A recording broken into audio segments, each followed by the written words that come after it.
रविवार को अगर लोटा भरकर शिव को समर्पित करा जाता है तो घर में तेज लक्ष्मी प्राप्त होती है। शिव पंचायत के दो देव ऐसे हैं जिनको रोज जल चढ़ाया जाता है, एक सूर्य नारायण और दूसरे मेरे देवाधिदेव महादेव। दोनों पर जल रोज चढ़ता है प्रतिदिन। शिव पंचायत में गुड़, चावल, लाल फूल और लाल मिर्ची के 11 दाने पानी के कलश में तांबे के लोटे में लेकर हाथ को ऊंचा कर नेत्र, नासिका, वक्षस्थल के सम्मुख में जो सूर्य नारायण को अर्घ देता है, जल चढ़ाता है। पर जो सूर्य को अर्घ रविवार के दिन दे देता है, अगले रविवार तक पैसे की आवक आना प्रारंभ हो जाती है। जो आज तक फोन नहीं उठाता वो फोन बहुत ध्यान देना इस कथा पर। शिव के मंदिर में कभी भी जाओ, तुम्हारा बेटा कोई नीट का एग्जाम दे रहा है, कोई कंपटीशन एग्जाम दे रहा है, तुम्हारी बेटी कोई परीक्षा दे रही है, तुम्हारा बच्चा, बेटा बेटी, पति पत्नी कोई भी कोई एग्जाम में बैठने का प्रयास कर रहा है, पहले तो उससे कहो कि अपनी मेहनत 4 गुना कर, खूब पढ़, परिश्रम 4 गुना कर। और मान लो 5-6 बार दे चुका, 2-4 साल हो गए, 5 साल हो गए, तो फिर उससे कहो शंकर के मंदिर में 7 दुर्वा लेकर जाओ। कितनी दुर्वा? यहां क्या बोलते हैं झारखंड में? दुर्वा कि दूब बोलते हैं? दुर्वा। 7 दुर्वा शिव के मंदिर में लेकर, जब जल का पात्र साथ में, 7 दुर्वा को नीचे की ओर रखो हथेली पर, जल का पात्र हाथ में लेकर भगवान देवाधिदेव महादेव को जल समर्पित करो। 7 दुर्वा में से 6 दुर्वा षडानंद कार्तिकेय जी को समर्पित कर दो, 1 दुर्वा भगवान शंकर के शिवलिंग पर चढ़ा। अपने हाथ की 3 उंगलियां शिवलिंग का स्पर्श करो और अपनी कामना कहकर, बाबा बहुत एग्जाम दे चुका हूं, बेटा बेटी ने बहुत परीक्षा दी है, हो नहीं रहा बाबा, अब आपके भरोसे है। बाबा को विनय करो, शिव जी पे चढ़ी हुई दुर्वा वापिस लेकर आओ। जिस बच्चा जब एग्जाम के लिए जाए, परीक्षा देने के लिए जाए, उस दिन वो दुर्वा को अपने मस्तक पर प्रणाम कर कर, नमन कर कर, षडानंद कार्तिकेय का स्मरण कर कर फिर एग्जाम के लिए जाए। पढ़ाई अच्छी करना, दिल से करना, मेहनत ज्यादा करना, और एक बार ये प्रयोग कर कर देखना, मेरा षडानंद कार्तिकेय सफलता जरूर प्रदान करे। 6 मुख से षडानंद कार्तिकेय जी का जो वर्णन हमारे शिव महापुराण में किया गया है, स्कंद पुराण में किया गया है, षडानंद कार्तिकेय जी फल शीघ्र प्रदान करते, शीघ्र फल। महाराज, तारकासुर का संहार हो, षडानंद कार्तिकेय जी ने बाण छोड़ा, और षडानंद कार्तिकेय जी ने जैसे बाण छोड़ा, तारकासुर के शरीर को लगा, तारकासुर के प्राण छूट गए। देवताओं ने पुष्प की वृष्टि करी, रे तारकासुर तेरे हृदय में शिव बसे थे, इसलिए तूने षडानंद कार्तिकेय का दर्शन। शिव को समर्पित करें, अपने भाव की निर्मलता शिव से स्वीकारें।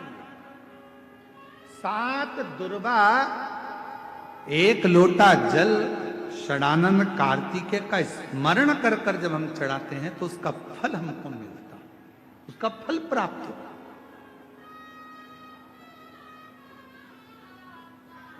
उसका फल हमें मिलता है। शिव कथा का महाराज ध्यान दीजिएगा जरा, लीवर, किडनी, कैंसर, सोरासिस, चर्म रोग, जितनी भी बीमारियां होती हैं बड़ी, पेट से, किडनी, लीवर से जुड़ी हुई, उसमें जब आप शंकर भगवान को जल चढ़ाएं, जब शिव जी को आप जल चढ़ाएं और कुंदकेश्वर महादेव का नाम लेकर जल चढ़ाकर अगर वो जल थोड़ा सा लेकर आकर आचमन कर रहे हो, कुंदकेश्वर महादेव का नाम लेकर अगर आचमन कर रहे हो, तो ये निश्चित है अगर डायलिसिस भी चल रहा होगा तो धीरे धीरे बंद हो जाएगा और किडनी लीवर काम करना प्रारंभ कर देंगे।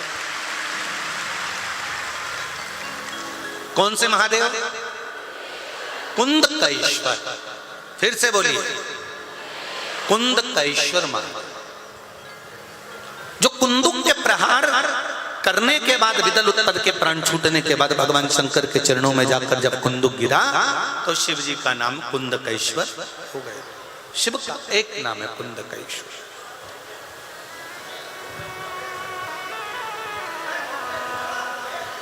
एक बात और ध्यान रखिए, जब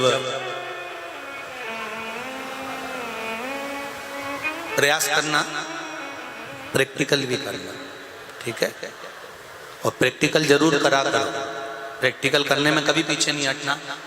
कहीं सीओर वाला महाराज झूठ तो नहीं बोल गया, इसलिए प्रैक्टिकल तो कर लिया। प्रैक्टिकल करने में बिल्कुल पीछे मत हटो तुम तो।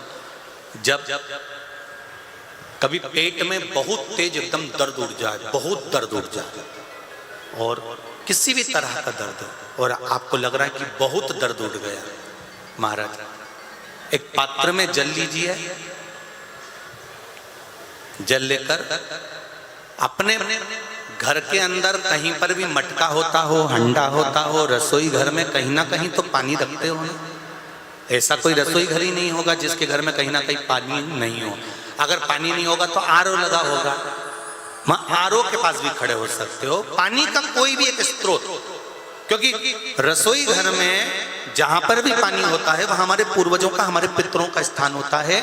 और हम कहते हैं कि हमारे पूर्वज पितर भगवान शिव के कृपा पात्र हैं, तो वहां खड़े होकर उस जल को आधा गिलास, एक कटोरी कुंदकेश्वर महादेव का नाम लेकर 7 बार भी अगर कुंदकेश्वर महादेव का नाम लेकर उस जल को शिवजी का स्मरण कर कर उस व्यक्ति को पिला दिया जाए जिसके पेट में दर्द हो रहा हो। लगभग 10 से 15 मिनट लगेंगे और धीरे धीरे धीरे धीरे दर्द समाप्त होना प्रारंभ हो जाएगा। कुंदकेश्वर महादेव का स्मरण। जिस व्यक्ति की नौकरी नहीं लगती, सर्विस नहीं लगती, हर जगह पर अप्लाई कर रहा है, बार बार इंटरव्यू देने जा रहा है, लगातार उसको अगर सफलता प्राप्ति नहीं हो रही है तो धतूरा ढूंढो। धतूरा कहीं बाजार में नहीं मिलेगा, किसी वृक्ष से धतूरा तोड़ लिया, कुछ मत चढ़ा, तू शंकर जी के मंदिर में जाकर तेरा नाम और गोत्र बोल और शिव जी को धतूरा चढ़ाना चालू कर दे और बाबा से विनती कर, धतूरा चढ़ाना चालू कर। अब धतूरा कोई बहुत कीमती होता है क्या? बहुत पैसे का मिलेगा क्या? कहीं पे भी मिल जाएगा। धतूरा तोड़ और चढ़ा शंकर जी को। रोज नियम बना ले कि एक धतूरा मैं शंकर जी को चढ़ाऊंगा, प्रतिदिन चढ़ाऊंगा, शिव जी से जाकर निवेदन करूंगा प्रतिदिन। शंकर जी की प्रिय वस्तु में धतूरा, बेलपत्र आदि कादि की तो है, क्या है? चढ़ा रोज एक धतूरा, फिर वही धतूरा जिसके यहां तू इंटरव्यू देने जा रहा है उसी के सिर पे चढ़ गया। जो तूने शिव जी के चढ़ाया वही धतूरा वहां चढ़ा है, तो क्यों चिंता करता है?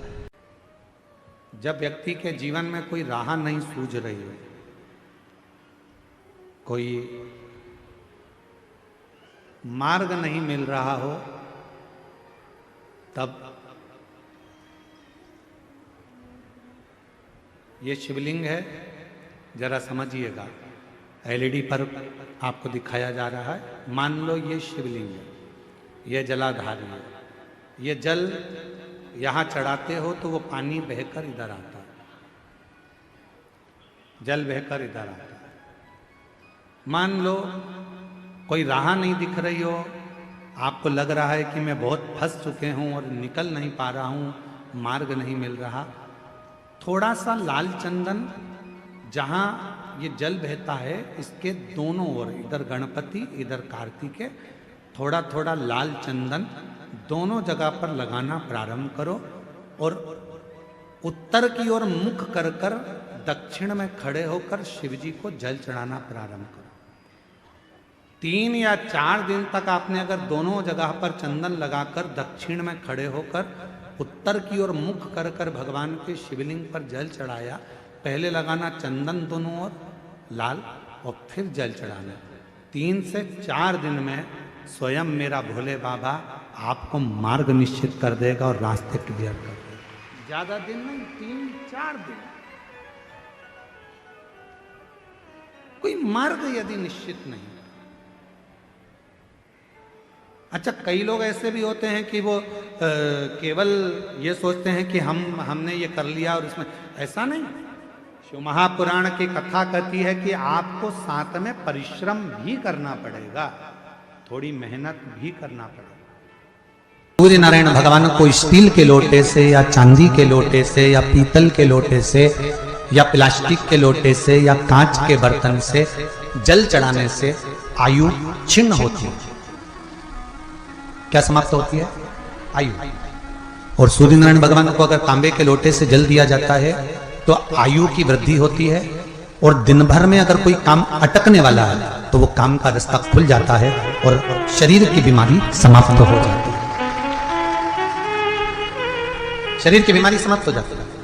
जब हम सूर्य नारायण भगवान को अर्घ देते हैं, जल चढ़ाते हैं, तो वो जल पृथ्वी पर जब गिरता है तो उसके छींटे हमारे शरीर पर लगते हैं। क्या वो ठीक है?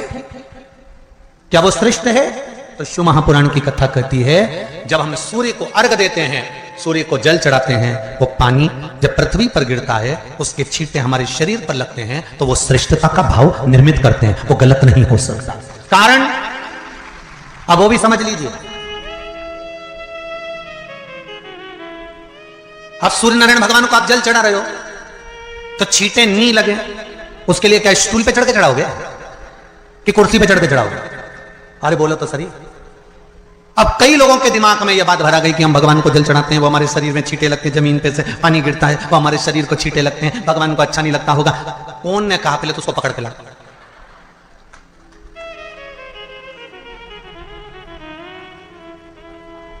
क्योंकि मेरे राम जी महाराज, मेरे भगवान कृष्ण, बड़े बड़े संत, साधु, सन्यासी, तपस्वी, साधक, उपासक जितने भी हुए, जिन्होंने सूर्य की आराधना करी, इन्होंने टेबल पे चढ़कर या कुर्सी पे चढ़कर जल नहीं चढ़ाया। इन्होंने पृथ्वी पर खड़े होकर ही, क्योंकि पृथ्वी तत्व के देव ही शिव। जब हम मृत्यु लोक पर खड़े होकर, पृथ्वी पर खड़े होकर भगवान शंकर का भाग पृथ्वी तत्व को धारण कर कर जल को हाथ में लेकर जब समर्पित करते हैं और जो जल नीचे गिरता है वो शरीर पर अगर लगता है तो हमको उसका आशीर्वाद ही प्राप्त होता है, दोष नहीं लगता। पर लोगों ने इसको विपरीत कर दिया। कि कौन ने विपरीत करा? कई लोगों ने इसको विपरीत कर दिया। कौन ने विपरीत करा? तो जो दूसरे धर्म के लोग होते हैं, जिनको हिंदू धर्म से नफरत होती है और जो हिंदू धर्म की पूजन, सेवा, अर्चना को समाप्त करना चाहते हैं, वो धीरे धीरे धीरे धीरे कहने लगे कि सूर्य को जल चढ़ाओगे तो शरीर में लगेगा, शरीर में लगेगा तो दोष लगेगा। इसको कह कहकर घर घर में सूर्य को जल चढ़ाना लोगों ने बंद कर दिया कि आप जल चढ़ाएंगे तो दोष लगेगा, शरीर पे छींटा लगेगा, शरीर को ऐसा लगेगा। ये दोष नहीं है। कितनी सुंदर बात है महाराज। सूर्य नारायण भगवान को जब जल चढ़ाया जाता है, हाथ सिर से 8 इंच की दूरी पर होना चाहिए। जम के बोलिए, सिर से कितना ऊंचा होना चाहिए? 8 इंच ऊपर अपना हाथ होना चाहिए मस्तक से सूर्य को जल चढ़ाते समय। और ना चांदी का, ना स्टील का, ना लोहे का, ना प्लास्टिक का, ना कांच का, ना सोने का कोई बर्तन, ना कांसे का, ना एल्युमिनियम का, ना पीतल का, केवल एक पात्र होना चाहिए, वो है तांबे का। काय का पात्र होना चाहिए? तांबे का पात्र। और सूर्य नारायण भगवान को जब 8 इंच ऊपर तुम्हारा हस्त है और जब हम सूर्य को जल चढ़ा रहे हैं, कैसे जल चढ़ाना है वो भी समझ लीजिए। अगर कोई कैंसर का मरीज है, जिसके चेस्ट में कैंसर आ गया हो, लेफ्ट में, राइट में कहीं पर कैंसर आ गया हो, या कोई गठान आ गई हो, तो महाराज आप जल चढ़ाते समय उस जल की धार को, सूर्य भगवान को जब चढ़ा रहे हो तो धार आपकी गठान की ओर जाना चाहिए, जिससे सूर्य की किरण उस जल में से आपके उस स्थान पर पड़े, उस जगह पर पड़े जहां पर गठान है। महाराज आप लगातार जल तो चढ़ाना चालू करो, अच्छे डॉक्टर फेल हो जाएंगे और कह देंगे गठान ठीक हो गई। आपका लीवर और किडनी गड़बड़ कर रहा है, आप प्रतिदिन, आपका स्वास्थ्य गड़बड़ रहता है, आप प्रतिदिन ये ज्योतिष शास्त्र के अंतर्गत, रत्न शास्त्र के अंतर्गत ये रत्न शास्त्र, ज्योतिष शास्त्र, रंग शास्त्र जो हमारे यहाँ है, रंगों के हिसाब से ये जितने रत्न होते हैं, माणिक हुआ, मोती हुआ, नीलम हुआ, मूंगा हुआ, पुखराज हुआ, ये क्यों कहते हैं ये पीला है, ये सफेद है, ये नीला है, ये लाल है, इसको शरीर में क्यों पहनाते हैं? उसका कारण होता है कि जब शरीर में पहनते हैं सूर्य की किरण उसमें पड़ती है, हमारे शरीर पर वो कलर का इफेक्ट पड़ता है, उस कलर को शरीर पर लगता है, और शरीर पर लगता है तो हमारा शरीर धीरे धीरे, हमारी जो इंद्रियां हैं वो सही होने लगती हैं, काम सही होने लगता है। छल, चित्र, कपट, निंदा, बेईमानी, प्रपंच इस मनुष्य के शरीर में हर पल, हर घड़ी, हर क्षण, ऐसा कोई मनुष्य नहीं जो छल, कपट, बेईमानी, प्रपंच, झूठ आदि से दूर रह गए। माना हम इसमें फंसे हुए, पर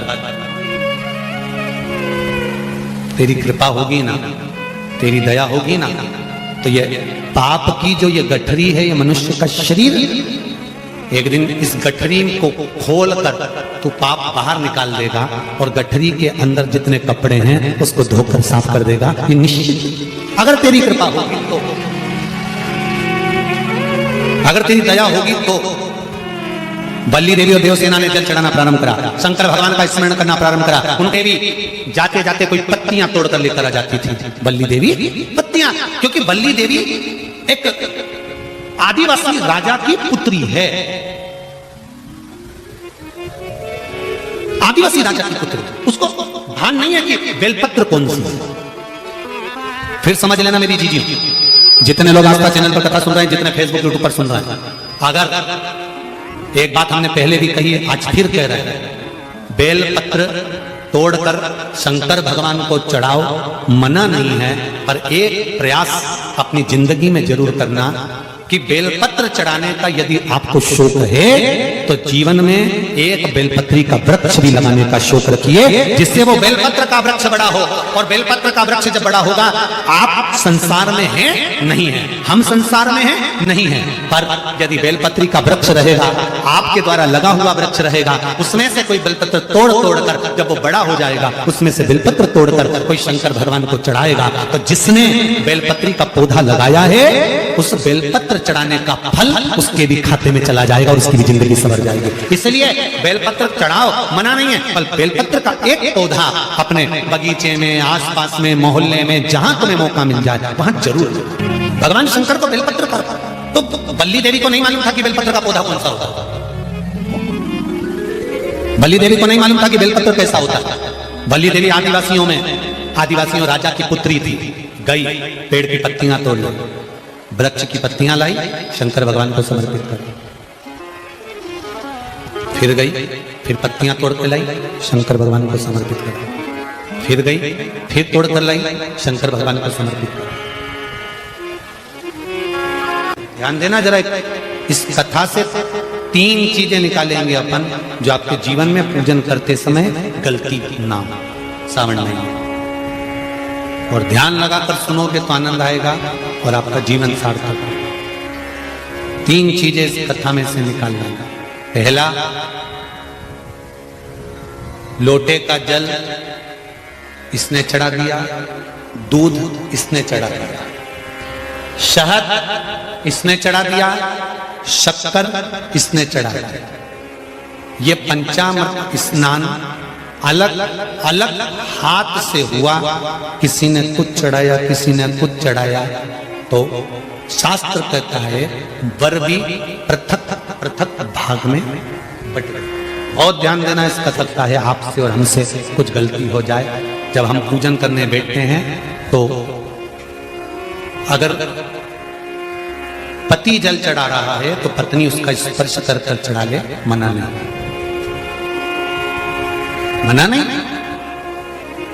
पर पंचामृत स्नान अगर ब्राह्मण देवता करा रहे हैं, पति जल चढ़ा रहा है, पत्नी दूध चढ़ा रही है, पति शहद चढ़ा रहा है, पत्नी शक्कर चढ़ा रही है, ये पृथकता हो।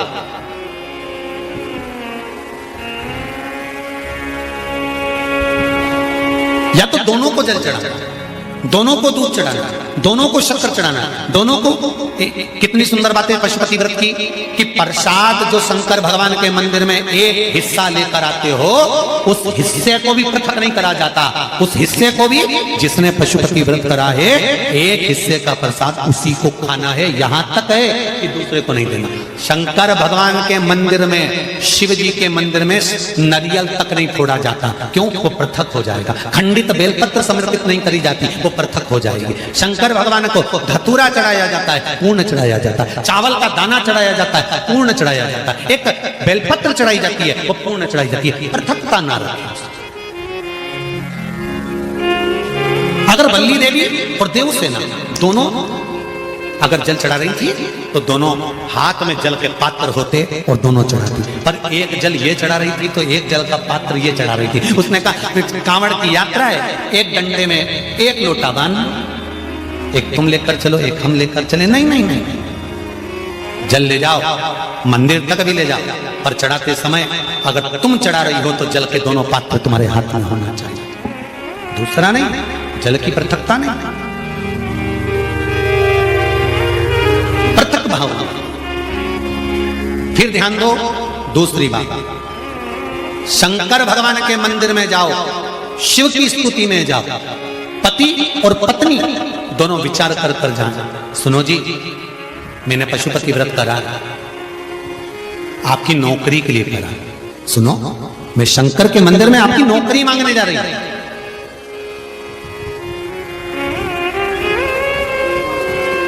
मैं नौकरी मांगने जा रही हूं। अब शिव मंदिर में आप गए, व्रत करा था, पति को भी साथ ले गए, दोनों ने प्रणाम करा, शंकर भगवान प्रसन्न हो गए। सबसे पहले शंकर भगवान ने पति से कहा तू मांग ले, पहले तुझे क्या चाहिए, क्योंकि तेरी पत्नी का व्रत है, उसको बाद में दूंगा। उसने व्रत करा, थोड़ी तप साधना और कर लेंगे, तू मांग। पति ने कहा मुझे वर दे दो, मेरी एक मकान और एक प्लाट उलझा पड़ा है, वो सुलझ जाए। शंकर भगवान ने पत्नी से कहा अब तू मांग ले। पत्नी कहने लगी मैंने इनकी नौकरी के लिए मांगा था।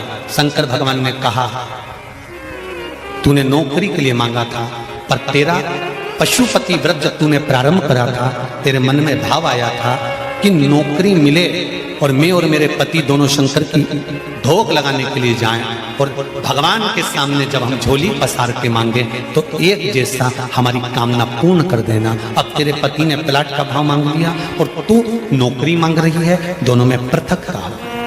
फिर निवेदन करेंगे शंकर के मंदिर में जाकर पति को बता देना कि मैं शंकर के मंदिर जा रही हूं और मेरी आराधना का कारण ये है, और उस आराधना के कारण ही मैं आपकी नौकरी के लिए, आपके व्यापार के लिए, आपके व्यवसाय के लिए, आपके लिए मैंने ये करा, और इसीलिए मैं पशुपति व्रत कर रही हूं, और मुझे पूरा विश्वास है शंकर भगवान मेरी मनोकामना पूर्ण करेंगे। तो दोनों जाएं और दोनों प्रणाम करें, तो दोनों के प्रणाम करते समय वर भी एक हो कि भगवान नौकरी लगा देना, प्रभु सुन लेना मेरे दाता, तेरी कृपा चाहिए।